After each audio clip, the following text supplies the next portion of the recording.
Hello again, everyone.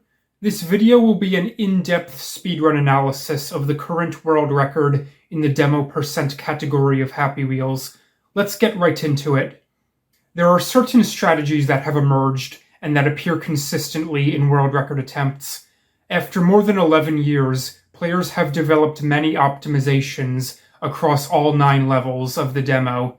Who holds the record at any given time comes down to who has superior precision of movement.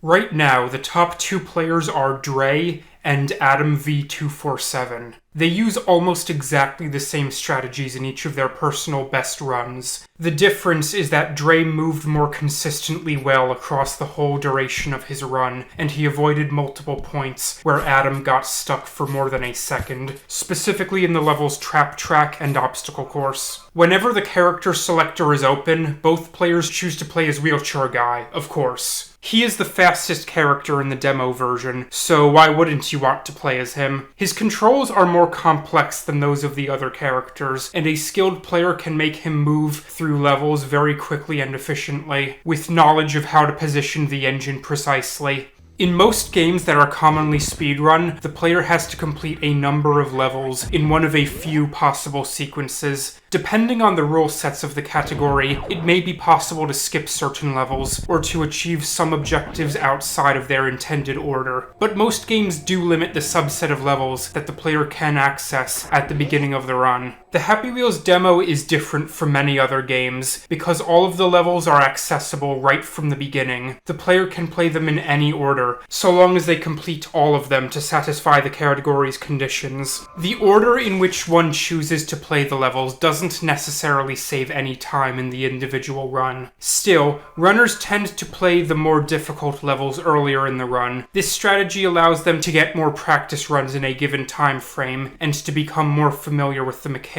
of the more difficult levels. For example, traptrac is one of the most difficult levels, using the current world record strategy. The strategy relies on a trick that has a low success rate. When trying for a record pace time in this level, repeated resets are common. It makes sense to play this level early in a playthrough. If a player messes up the time save on traptrac and decides to restart the whole demo percent playthrough, the player can get right back into playing traptrac and trying for a better time. If the player had to play traptrac at the end of a 9-level playthrough for any reason, they would have to replay through every other level to get to traptrac. This would increase the amount of time between level attempts, and reduce the number of full run attempts that one can try in a given time frame. The normal way to play traptrac is slow, but pretty easy. The player just has to navigate the boost panes and wait at certain points for hazards to get out of the way. The wheels have a tendency to get stuck in these flapping platforms, but it's usually easy enough to avoid that by jumping at the right time. But there's a way to skip directly to the finish line from about the halfway point. The hitbox of a finish line actually extends slightly below the bottom of its physical shape. It's possible to activate a finish line from below by hitting it at a high speed. Conveniently, the bottom of the finish line is exposed right here, and there's a suspicious mine just waiting there in a corner near the finish line. It's possible to hit the bottom if I ride up this inclined surface, jump, eject from the Segway, grab the wall, and pull my character's body close to the mine. The mine explodes and launches Segway Guy's upper body upward. This trick is difficult to pull off. I'm a moderately skilled Happy Wheels player, and I've only done this trick successfully 3 times out of more than 50 attempts. Several factors have to work together just right, and I had one more run in which it looked like I set up the skip correctly, but it didn't give me the win for some reason. I have to jump at just the right moment. If I'm too early, the Segway won't go high enough. If I'm too late, there won't be enough inclined surface under the wheels to push off of. I have to eject just a few frames after jumping to preserve the upward impulse from the jump and launch Segway Guy up high. I want the Segway to roll under him and out of the way, so that there's nothing blocking him from getting closer to the wall. If the Segway gets stuck in front of him, it will bump against his legs and make him fall back down. I want him to grab the wall high enough that when I pull closer to the mine, most of my character's abdomen is located above the mine's level. I want the explosion to push him upward, and not to the left. If some of the abdomen gets blown off, that's alright. He just has to survive long enough to get to the finish line. If the explosion completely destroys a vital area of the body, that will obviously not result in a win. If all of these factors work out together, I can save about 25 seconds in comparison to going all of the way around. Players have known of this time save for many years. Some unidentified player discovered it at some point, and it's appeared in several replays since. Lupus has been credited as the first Happy Wheels speedrunner to implement this shortcut in a demo % run, but he doesn't actually attempt it in his personal best run. That goes to show just how difficult this technique is. Even a skilled speedrunner like Lupus can't rely on it to consistently save time in a high percentage of his record attempts. Kninjas describes this technique in his early 2017 run, but he doesn't actually perform it. Snowy Mountain is probably the most widely hated level in the Happy Wheels demo. It's not even fun. It's just a whole lot of waiting around for the ski lift to come around, and then I drop him down into the sled, and the sled takes him directly to the finish line. At least in a level like Gut Bus, I'm allowed to keep my vehicle, and I can somewhat affect the bus's movement by moving around on the inside. But I can't even control this sled. 95% of this level is just waiting. A regular run takes a minute or more. This level is a cool demonstration of the tools that were available in the level editor at the time, but it's just not fun to play. Even in a regular playthrough, this level is extremely tedious. It doesn't even have to be a speedrun. However, there is a certain optimal strategy that some top players have been able to implement.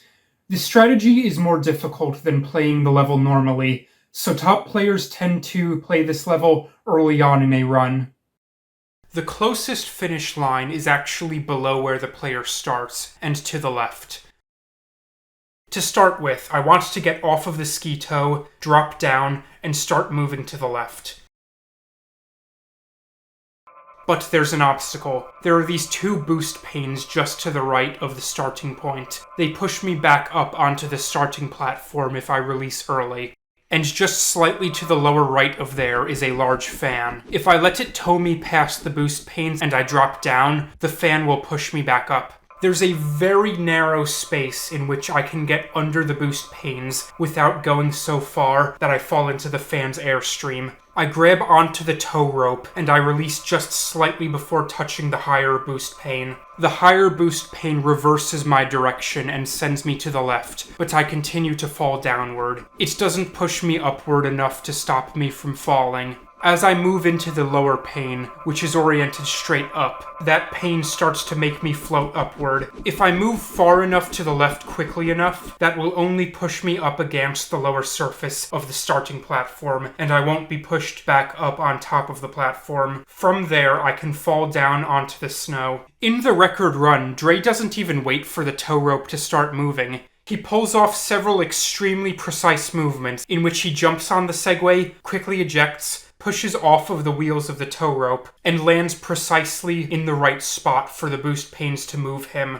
This probably saves about 5 seconds overall, and it is just an awesome power move. I could never do anything like that. The trick to land to the left looks daunting at first, but I've gotten the timing down somewhat consistently with enough practice. This actually isn't the difficult part of the strategy. Now, Segway Guy has no vehicle, and I have to drag him across a long distance by hand. If you didn't know this already, the grabbing detection in the demo version is terrible. The game cannot tell when I'm trying to grab a solid shape. My hand has to be right directly on top of the shape's surface at the exact moment when I hit space for the game to register a grab. Often only one hand will connect, even though it looked like both hands were close enough. Then, I only have half of my strength to move myself. The grabbing mechanics are much better in later versions of Happy Wheels, even though the controls are still very awkward. In later versions, the hands don't have to be right exactly on top of the shape to start with. There's a bit of buffer space. And if I press space before I actually touch the shape, but then I continue to hold space as I move closer, the game may still register a grab.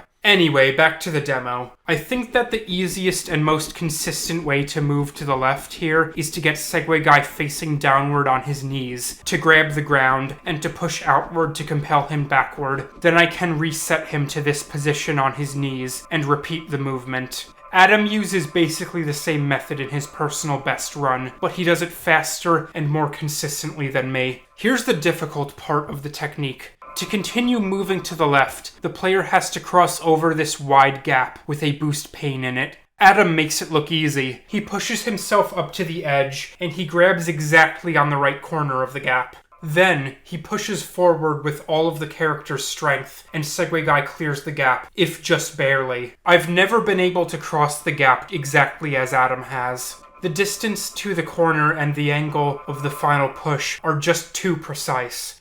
I always end up falling in. Then I have to wait for the boost pane to position me right, that I land on the left side. I always lose at least a few seconds to this gap, and it usually makes me reset the level entirely. Instead of putting Segway Guy on his knees, Dre chose to use this awkward crab walk, which is more difficult to perform with the game's controls, and which is noticeably slower than Adam's method. He may have chosen to do this because the crab walk allows him to precisely position his hands at a certain distance. He can consistently grab this corner and set himself up to throw himself past the boost panes. Once the player is on the left side of the gap, the difficult part of this level is mostly over. The mountain is sloped at this point, so it's easy enough to tumble downward just by wagging his arms up and down. The goal is just to the left of here, but there's one more annoying obstacle. There's a fan under the finish line, and I need to cross it. If it blows me too far, I'll go past the goal and land in this trailer. The truck brings me all of the way to the right and to an alternate finish line.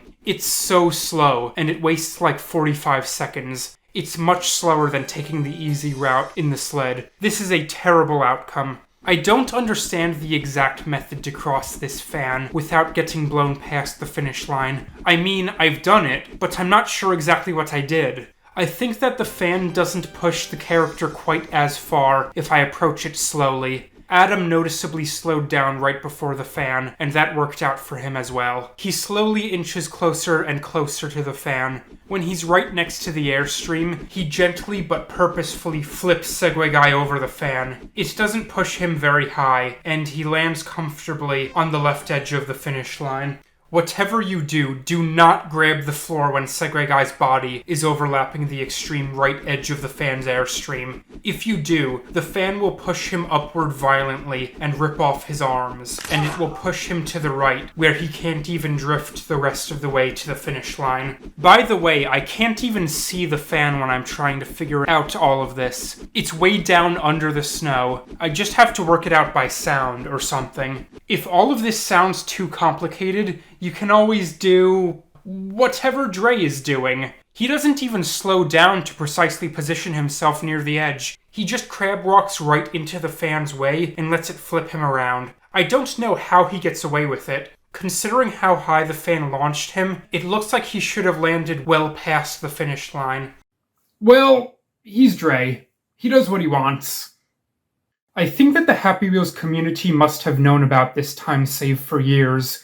The method to get past the first set of boost panes is simple enough that one could easily discover it by accident, and it's quite obvious once you know to look for it. It's only in the past 2 years that players have started implementing this strategy in demo percent runs. In a 2019 run, Dre actually failed to cross the wide gap without falling in, but he saved enough time in other areas that his final time on the level was about 49 seconds. As difficult as this strategy is, it doesn't even save a lot of time. Dre and Adam both displayed expert movement in their runs, and they saved about 20 seconds each. At my current skill level, it saves all of 6 seconds.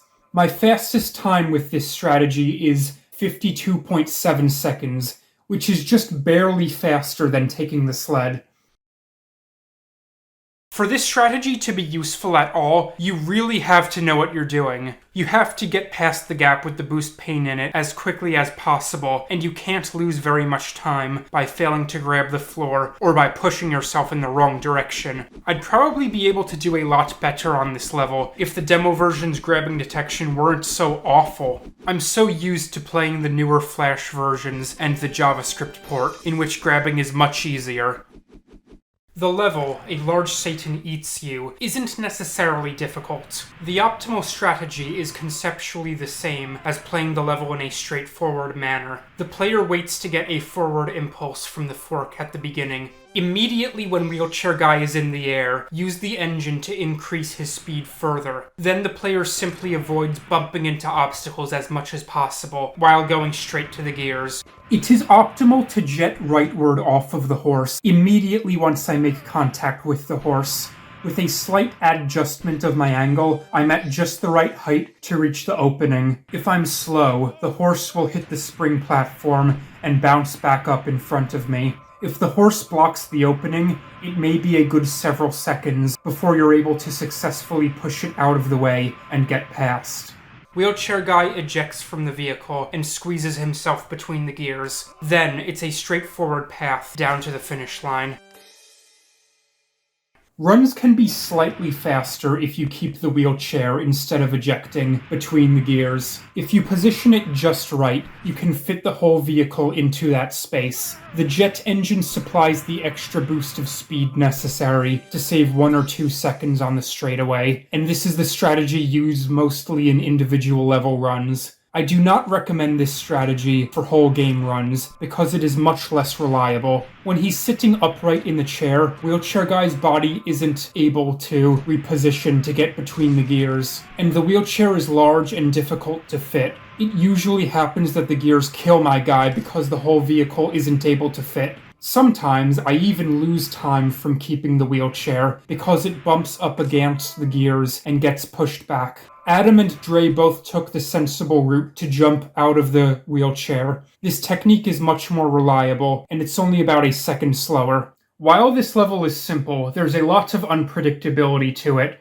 Runners tend to play it toward the middle of a demo percent run after completing the difficult levels.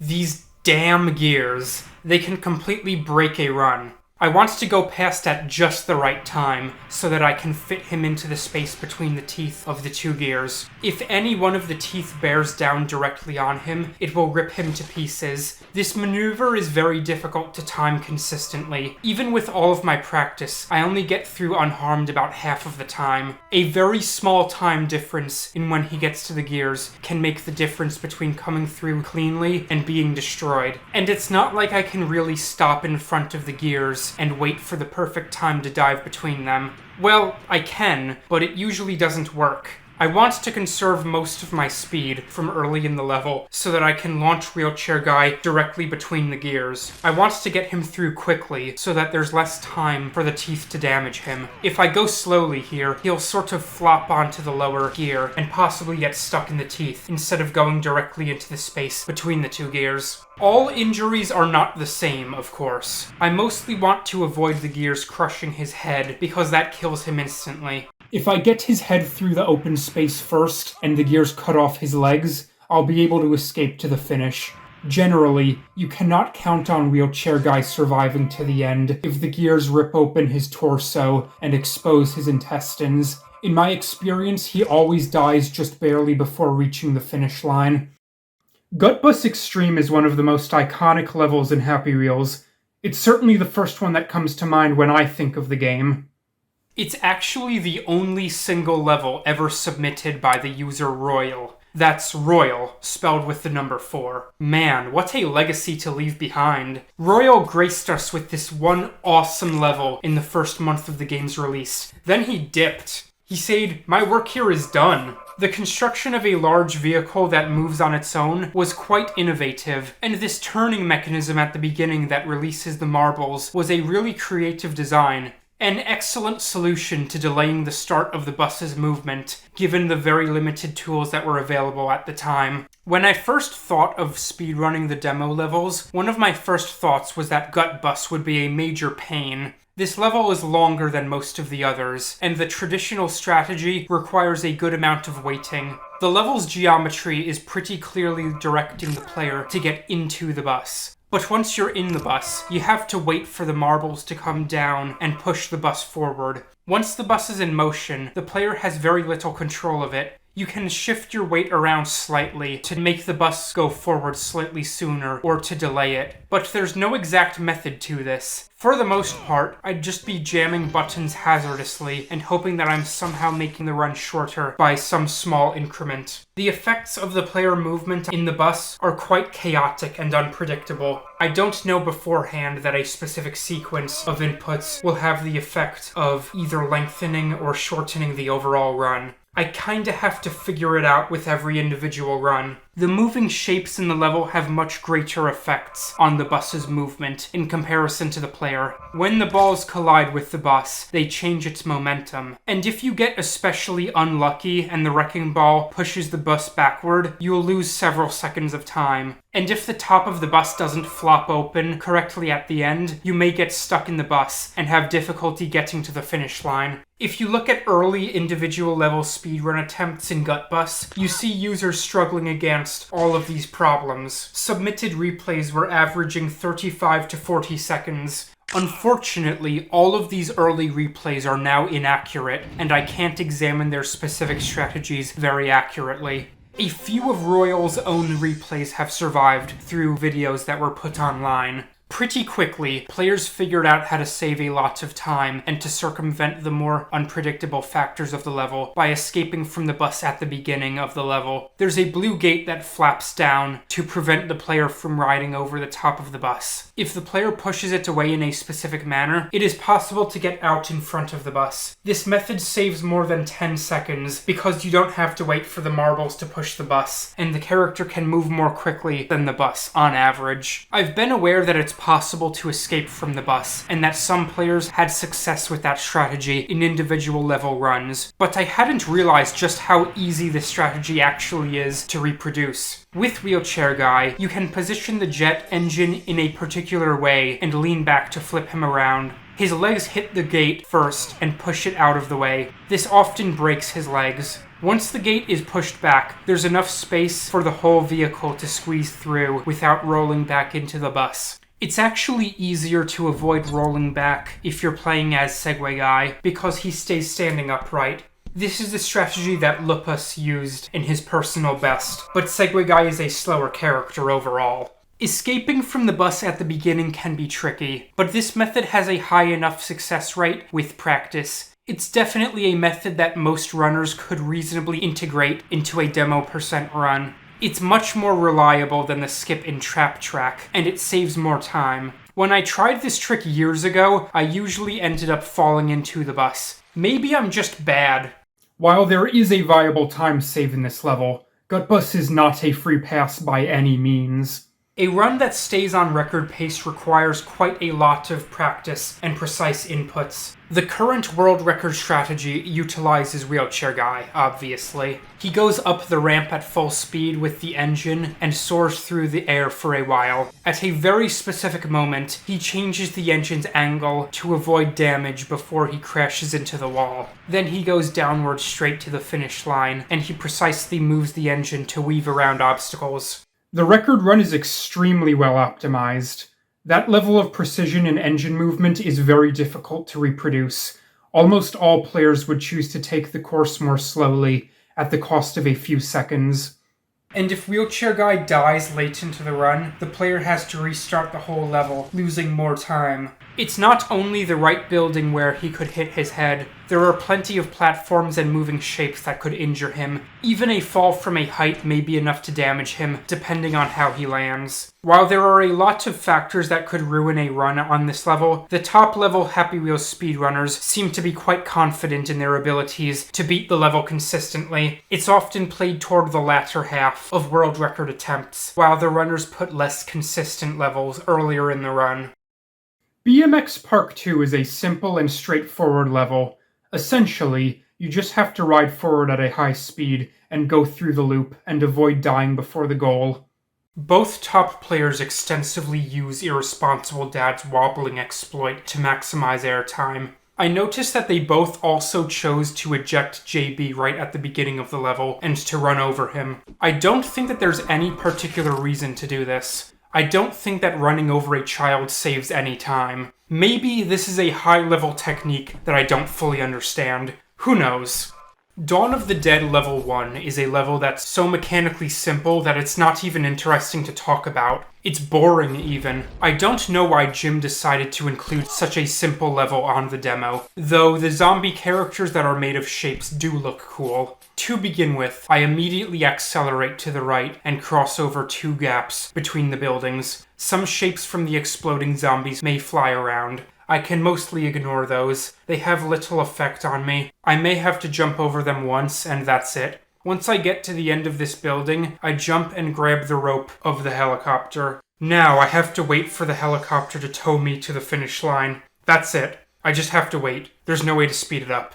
It's a good strategy to grab near the bottom of the rope, so that there's less of a distance to fall to the finish line, and you can see the flags easily. In his personal best run, Adam grabbed near the middle of the rope, and he released slightly before his body crossed the first flag. He definitely could have released earlier to save a fraction of a second.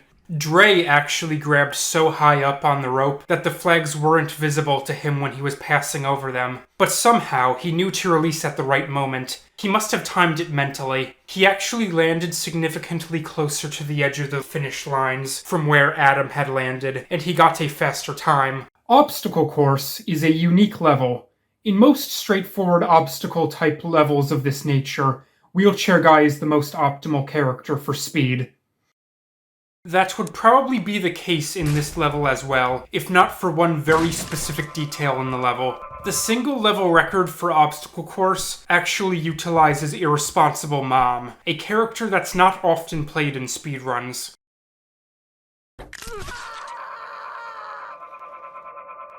Directly behind the player at the start of the level, there is a mine. The daughter lands directly on top of the mine, and the explosion launches the vehicle forward and upward very quickly, allowing Irresponsible Mom to accelerate to full speed and go over the first barrier. From there, some extremely tight wobbling allows her to weave around the remaining obstacles and maintain her high speed. However, players must use a different strategy for demo percent runs, because Irresponsible Mom is not playable in this version. Wheelchair Guy does end up being the fastest out of the 3 available characters. Runners jet off of the various inclined surfaces to maintain the character's speed and to get over various obstacles. Runners prefer to move from one point to another in a straight line, wherever possible. The run consists of several straightaway durations of acceleration to get over certain obstacles. The player may have to slow down momentarily at certain points to change the angle of the engine and direct Wheelchair Guy around the next series of obstacles. Dre's run is close in time to the individual level world record using Wheelchair Guy, which is held by 4R11. Both Dre and 4R11 keep the engine blasting for most of the run's duration. They ease off of it only at points that require some waiting, specifically when the bridge is flopping down and when the boost pane is carrying Wheelchair Guy up to the finish line. Dre lost a bit of time right at the end because he released the engine too early and he had to reactivate it to push Wheelchair Guy all of the way up the final hill. Adam lost even more time at the end because he ejected from the wheelchair too early and he had to pull his body up the hill. Adam also lost time on the spring platform. He was leaning forward too far as he was coming off of the boost pane, and he propelled Wheelchair Guy downward for a moment before correcting. He landed on the spring platform, and he had to wait for it to activate.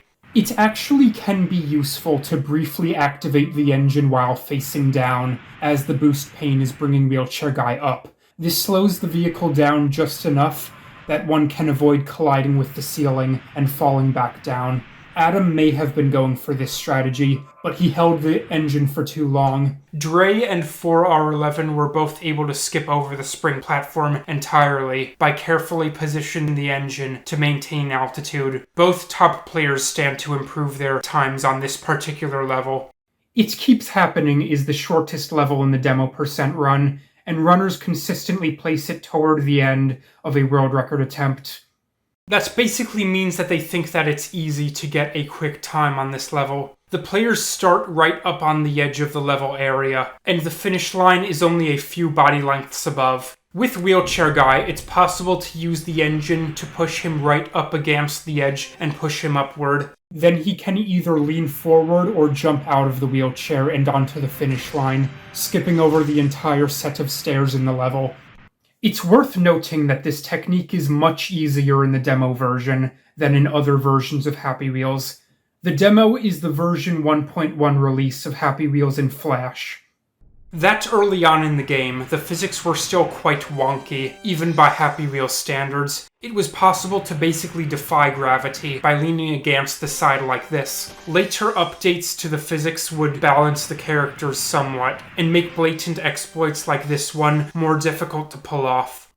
The new physics made it such that the engine doesn't propel the wheelchair upward quite as much, and the force of gravity works more so against the engine to stop it from just flying straight upward at a high speed.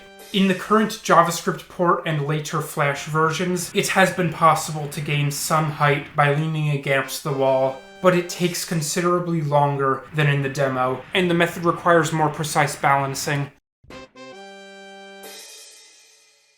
With the current strategy, Rope Swings is the easiest level in the run. Both Dre and Adam saved it for last in their personal best runs. They completely skipped the rope swinging aspect of the level. Firstly, drive Segway Guy off of the platform and onto the spikes. You can avoid damage by holding shift. Then you ride him up toward the finish line at full speed. If you jump and then eject a few frames later, you can launch him up high enough to land on the finish line. This is another reason why I hate this stupid level. A few videos ago, I was complaining that the ropes are too unwieldy and unpredictable, and that the level is too difficult to be played consistently when I go for the intended rope swinging method. The intended method is too difficult, and the exploit to get around it is too easy. This isn't even a rope swinging level. This is a jump out of your Segway level. This is just more evidence of terrible game design on Jim's part. He already included one of his own levels earlier on in the demo with Obstacle Course. He should have reserved this spot for an actual well-made level by a Happy Wheels user. So, those are the strategies that are used on each of the 9 levels. The world record currently sits at an impressive 3 minutes and 11 seconds.